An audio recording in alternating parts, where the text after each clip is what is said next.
সমস্যা, এর পাশাপাশি রান্নার গ্যাস এখন আরো একটা জ্বলন্ত সমস্যা। এখানে কালোবাজারে ব্যাপক হারে কালোবাজার, আজ বহরমপুরে বিক্রি হচ্ছে 2500 টাকা সিলিন্ডার।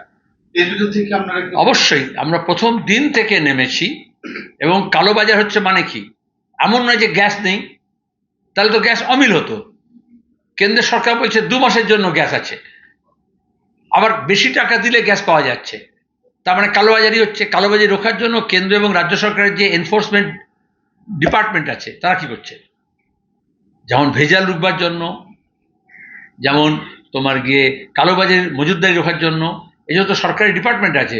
কিন্তু বিজেপি তৃণমূল কালোবাজারি করে, মুনাফাখরি করে, মজুদদারি করে, তারা কি করে টাকা আটকাবে? সাহস ছিল কখনো বাম আমলে এগুলো করার? তাছাড়া দামটা বাড়ছে কেন এটা বুঝতে হবে তো। গ্যাস অমিল হচ্ছে কেন? যুদ্ধ হচ্ছে বলে। তো বামপন্থীরা যুদ্ধের বিরুদ্ধে, আর যারা যুদ্ধ রাজনৈতিক ভাব দেখায় তারা আজকে কানমলা খাক যে যুদ্ধ হলে সাধারণ মানুষের বিপদ হয় আর আঙুল ফুলে কলা গাছ হয়।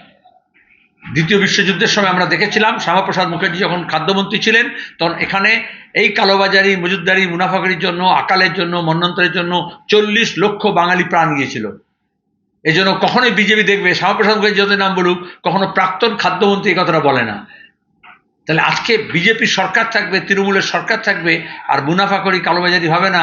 যারা বালি তুলে, মাটি তুলে বেচে দিচ্ছে, কয়লা খাদান থেকে কয়লা চুরি করে বিক্রি করে দিচ্ছে, পাথর খাদান থেকে পাথর বিক্রি করে দিচ্ছে, তারা এই সুযোগে লাভ করার চেষ্টা করছে। আমরা দাবি করব, আর তাহলে মানুষকে, গ্রাহককে এক কাট্টা হতে হবে।